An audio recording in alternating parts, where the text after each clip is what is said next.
स्वागत है मेरे YouTube channel PK official Soni में। आज हम करेंट अफेयर से क्वेश्चन को देखेंगे। इसमें करेंट अफेयर जीके आज ये सब क्वेश्चन को लिया गया है। आइए हम लोग शुरुआत करते हैं। पहला क्वेश्चन आपके सामने है।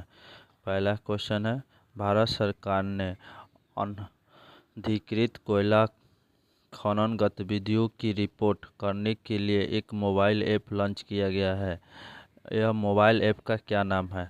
बताइए, मोबाइल ऐप का क्या नाम है जो भारत सरकार द्वारा अनधिकृत कोयला खनन गतिविधियों के रिपोर्ट करने के लिए मोबाइल ऐप लॉन्च किया गया है? इसका क्या नाम है? यह हो जाएगा खनन प्रहरी, इसका नाम है। ठीक, याद रखिएगा, खनन प्रहरी।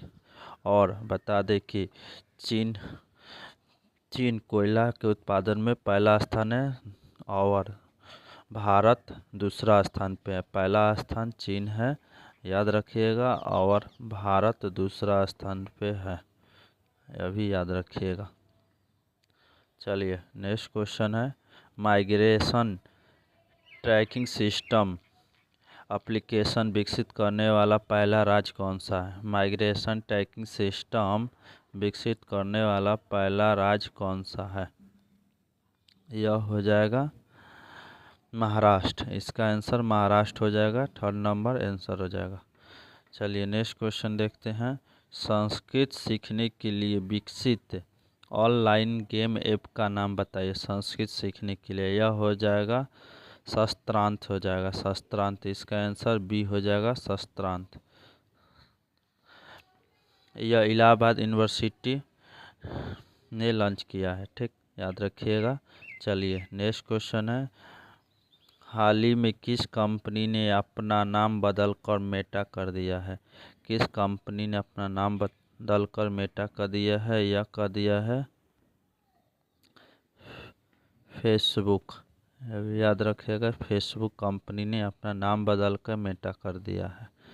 इसका आंसर फोर्थ हो जाएगा, फेसबुक। चलिए नेक्स्ट क्वेश्चन है, परख जो हाल ही में खबरों में रहा किस क्षेत्र से जुड़कर एक पोर्टल? परख जो हाल ही में खबरों में रहा है किस क्षेत्र से जुड़ा एक पोर्टल है?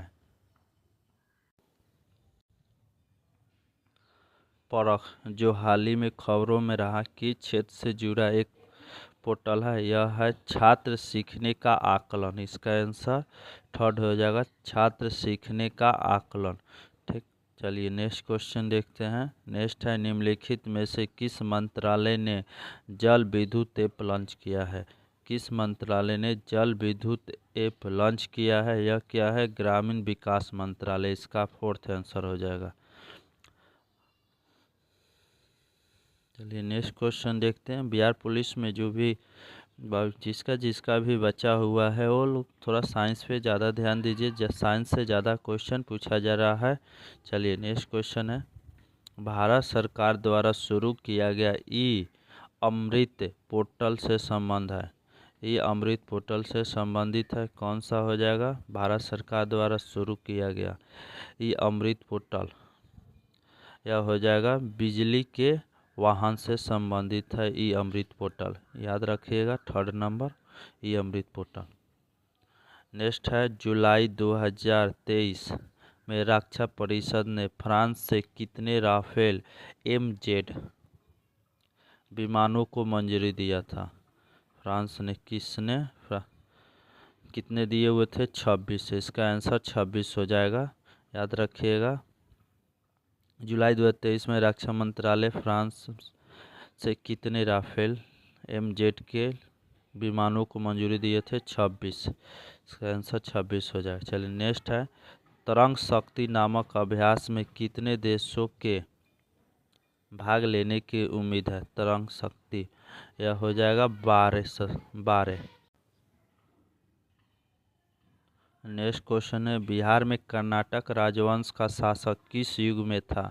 बिहार में कर्नाटक राजवंश के शासक किस युग में था? पाल युग में था। इसका आंसर थर्ड हो जाएगा, पाल युग में था। कर्नाटक वंश के संस्थापक कौन है? नान्यदेव। यह भी याद रखिएगा, कर्नाटक वंश के संस्थापक नान्यदेव हैं।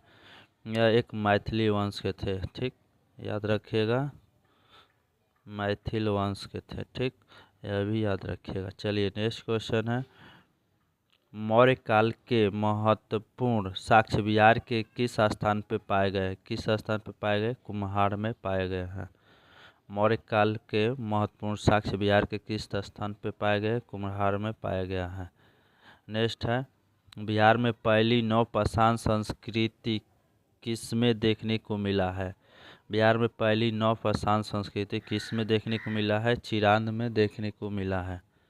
ठीक, नौपाषाण काल की नौपाषाण संस्कृति की अवधि थी 2500 से 1500 ईसा तक था। ठीक, याद रखिएगा। नेक्स्ट है, बिहार में उत्तरी क्षेत्र में किस प्रकार की मिट्टी मौजूद है? बिहार के उत्तरी क्षेत्र में किस प्रकार की मिट्टी मौजूद है? तराइन मिट्टी। इसका आंसर बी हो जाएगा, तराइन मिट्टी। सेकंड याद रखिएगा। नेक्स्ट क्वेश्चन है, खादर किस प्रकार की मिट्टी है? खादर किस प्रकार की मिट्टी है? नई जलोढ़ मिट्टी है खादर, याद रखिए, नई जलोढ़ मिट्टी। तथा पुरानी जलोढ़ मिट्टी को क्या कहते हैं? उसे भांगर कहते हैं या बांगर भी कहा जाता है। ठीक, याद रखिएगा, भांगर चाहे या बांगर भी ऑप्शन में देता है। ठीक, चलिए नेक्स्ट है, किस प्रकार की मृदा जूट के लिए अनुकूल होता है? किस प्रकार की मृदा जूट के लिए अनुकूल होता है? यह हो जाएगा जलोढ़ हो जाएगा। इसका जलोढ़ मृदा होता है जो जूट के लिए अनुकूल होता है। ठीक, इसका आंसर थर्ड हो जाएगा। और चलिए नेक्स्ट क्वेश्चन हम लोग देखते हैं, निम्नलिखित धातुओं में विद्युत चालकता सबसे कम किस में होता है? विद्युत चालकता सबसे कम होता है एल्युमिनियम का होता है, और सबसे ज़्यादा अधिक होता है चांदी में होता है सबसे अधिक। ठीक, यह भी याद रखिएगा, सबसे अधिक चांदी और सबसे कम एल्युमिनियम। वेदों की संख्या कितनी है? वेद की संख्या कितनी है? वेद की संख्या 4 होता है। कौन कौन होता है? ऋग्वेद, यजुर्वेद, सामवेद और अर्थवेद होता है। याद रखिएगा, वेद 4 होता है, ऋग्वेद, यजुर्वेद,